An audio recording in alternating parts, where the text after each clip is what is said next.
ಆತ್ಮೀಯ ವೀಕ್ಷಕ ಬಂಧುಗಳೇ, ಹಾಗೆಯೇ ಪಾಲಕ ಪೋಷಕರೇ, ಮೊನ್ನೆ ಶಾರದಾ ಎಜುಕೇಷನ್ ಟ್ರಸ್ಟ್ ಶಾರದಾ ಆಂಗ್ಲ ಮಾಧ್ಯಮ ಶಾಲೆ ಅಂದರೆ ಲಿಟ್ಲ್ ಚಾಂಪ್ ಶಾಲೆ ಅಂತ ಏನು ನಾವು ಕರಿತೀವಿ, ಅಲ್ಲಿ ಮಕ್ಕಳ ಒಂದು ಚಾಂಪ್ ಫೆಸ್ಟ್ ಅನ್ನುವಂತಹ ಕಾರ್ಯಕ್ರಮವನ್ನು ಭಾಳ ಅರ್ಥಗರ್ಭಿತವಾಗಿ ಅಚ್ಚುಕಟ್ಟಾಗಿ ಆಯೋಜನೆ ಮಾಡಲಾಗಿತ್ತು. ಆ ಒಂದು ಕಾರ್ಯಕ್ರಮಕ್ಕೆ ಹಡಗಲಿ ಶಾಖಾ ಗವಿಮಠದ ಪರಮ ಪೂಜ್ಯರು ಡಾಕ್ಟರ್ ಹಿರಿಶಾಂತಿವರ ಮಹಾಸ್ವಾಮಿಗಳು ಚಾಲನೆ ನೀಡಿ ಮಕ್ಕಳಿಗೆ ಶುಭ ಕೋರಿದರು. ಇದೇ ಸಂದರ್ಭದಲ್ಲಿ ಆ ಒಂದು ಕಾರ್ಯಕ್ರಮಕ್ಕೆ ಕ್ಷೇತ್ರ ಶಿಕ್ಷಣಾಧಿಕಾರಿಗಳಾದಂತಹ ಶ್ರೀಯುತ ಮಹೇಶ್ ಪೂಜಾರವರು ಕೂಡ ಭಾಗವಹಿಸಿ ಆ ಒಂದು ಚಾಂಪ್ ಫೆಸ್ಟ್ ಕಾರ್ಯಕ್ರಮವನ್ನು ನೋಡಿ ಸಂತಸ ವ್ಯಕ್ತಪಡಿಸಿ, ಇಷ್ಟು ಚಿಕ್ಕ ವಯಸ್ಸಿನಲ್ಲಿ ಮಕ್ಕಳು ಈ ಥರ ಮಾಡಿರುವುದು ಭಾಳ ಹೆಮ್ಮೆಯ ವಿಷಯ ಅಂಥೇಳಿ ತಮ್ಮ ಅಭಿಪ್ರಾಯವನ್ನು ವ್ಯಕ್ತಪಡಿಸಿ ಮಕ್ಕಳಿಗೆ ಶುಭ ಕೋರಿದರು. ಈ ಒಂದು ಕಾರ್ಯಕ್ರಮದಲ್ಲಿ ಆ ಒಂದು ಶಾರದಾ ಆಂಗ್ಲ ಮಾಧ್ಯಮ ಶಾಲೆಯ ಲಿಟ್ಲ್ ಚಾಂಪ್ ಆಡಳಿತ ಮಂಡಳಿಯ ಅಧ್ಯಕ್ಷರಾದಂಥ ಶ್ರೀಯುತ ಕುಟ್ರೇಶ್ವರವರು ಕೂಡ ಭಾಗವಹಿಸಿ ಕಾರ್ಯಕ್ರಮಕ್ಕೆ ಮೆರುಗು ತಂದುಕೊಟ್ಟರು.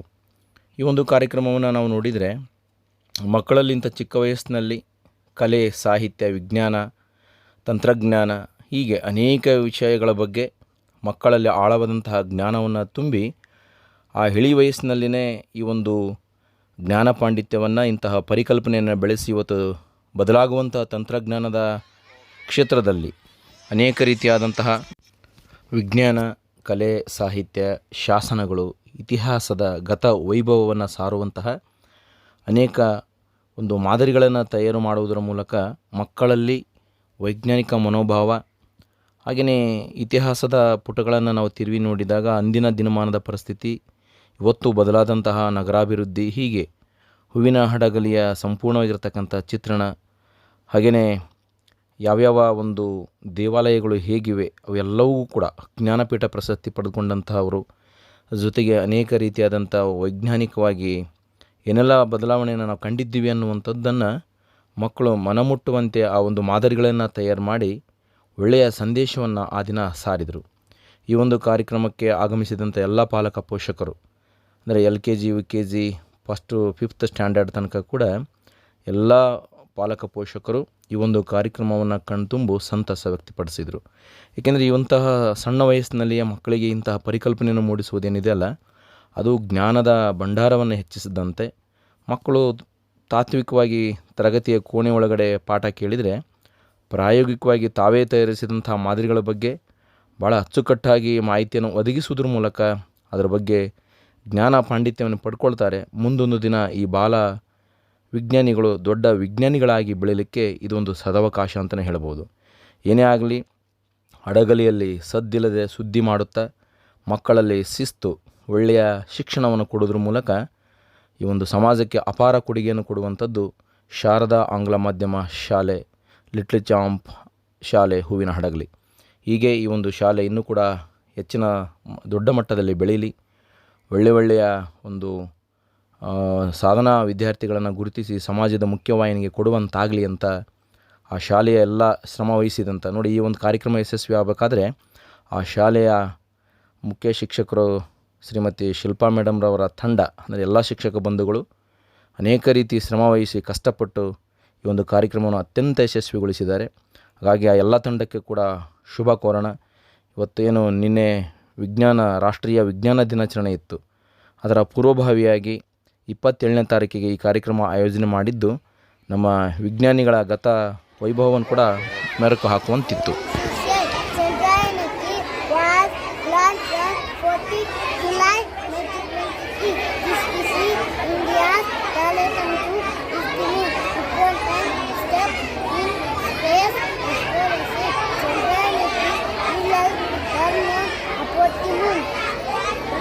ಓಕೆ, ಥ್ಯಾಂಕ್ ಯು ಅಂತ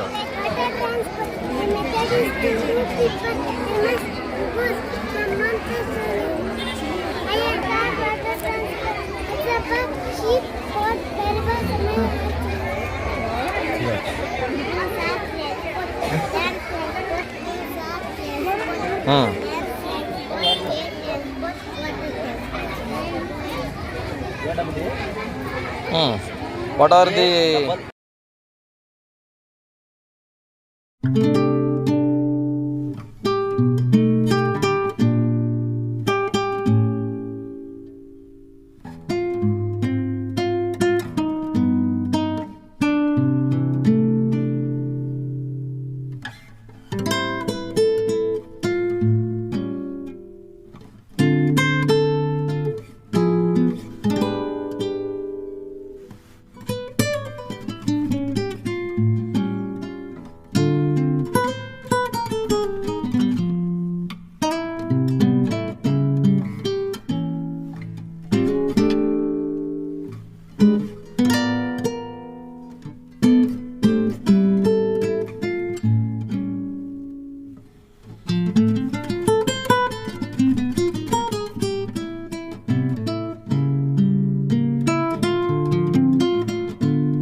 ಓಕೆ.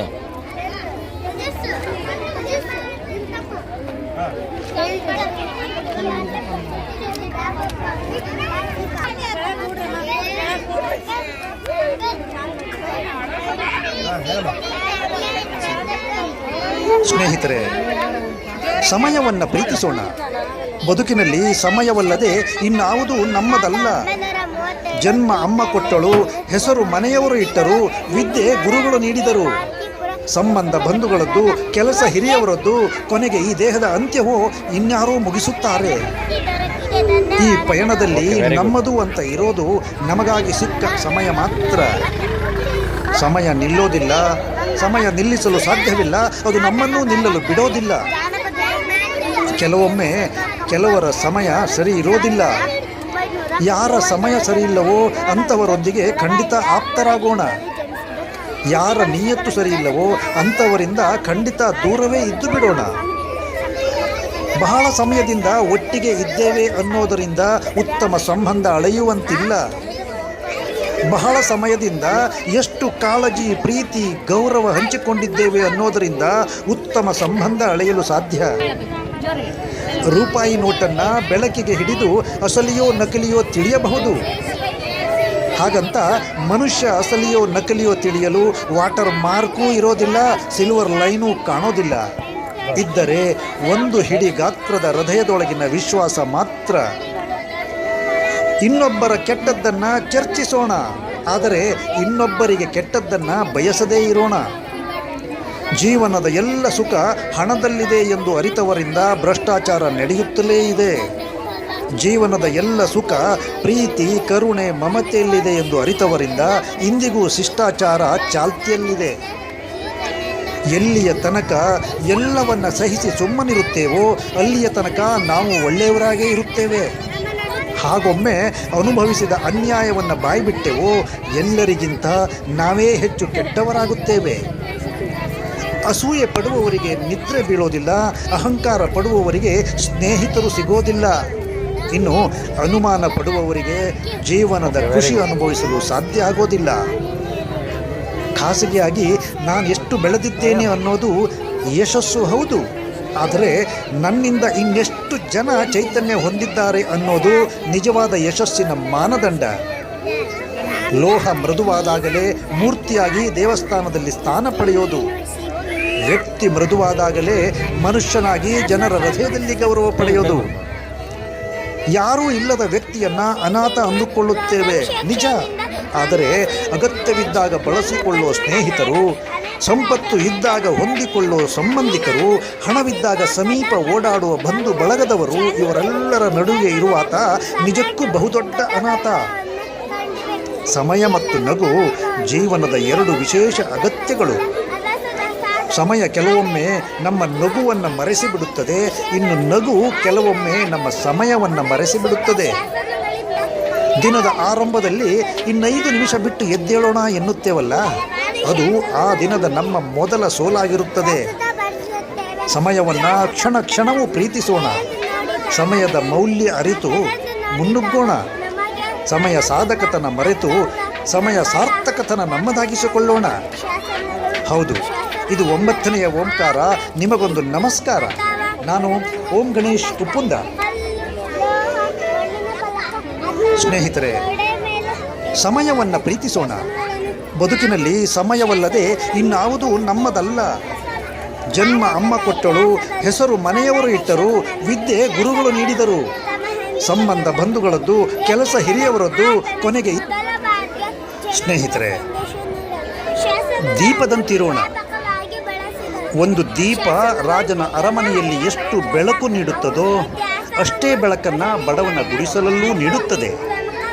ನಾವು ಅಷ್ಟೇ ಒಬ್ಬರ ಬಗ್ಗೆ ಕಾಳಜಿ ಇಡುವಂತಿದ್ದರೆ ಆ ದೀಪದಂತಿಡೋಣ. ಕೆಲವರು ನಮ್ಮನ್ನು ಬಳಸಿಕೊಳ್ಳುತ್ತಾರೆ, ಕೆಲವರು ನಮ್ಮನ್ನು ಉಳಿಸಿಕೊಳ್ಳುತ್ತಾರೆ. ಬಳಸಿಕೊಂಡವರಿಗೆ ಲಾಭ ಸಿಗಬಹುದು, ಉಳಿಸಿಕೊಂಡವರಿಗೆ ಸಮಾಧಾನ ಸಿಗಬಹುದು. ಆದರೆ ಈ ಇಬ್ಬರಿಂದಲೂ ನಮಗಂತೂ ಬದುಕಿನ ಪಾಠ ಸಿಕ್ಕಿಯೇ ಸಿಗುತ್ತದೆ. ಬೇರೆಯವರೊಂದಿಗೆ ನಮ್ಮನ್ನು ನಾವು ಹೋಲಿಸಿಕೊಳ್ಳೋದು ನಮಗೆ ನಾವೇ ಮಾಡಿಕೊಳ್ಳುವ ಅಪಮಾನ. ನಮ್ಮದೇ ವ್ಯಕ್ತಿತ್ವ ಅರಳಿಸಿಕೊಂಡು ಇತರರಿಗೆ ಸ್ಫೂರ್ತಿಯಾಗಿ ಮಾದರಿಯಾಗೋಣ. ಹೂವಿನಲ್ಲಿ ಸ್ಪರ್ಧೆ ಇರೋದಿಲ್ಲ, ಅವುಗಳೇ ಅರಳಿ ಪರಿಸರದ ಸೌಂದರ್ಯಕ್ಕೆ ಕಾರಣವಾಗುತ್ತವೆ.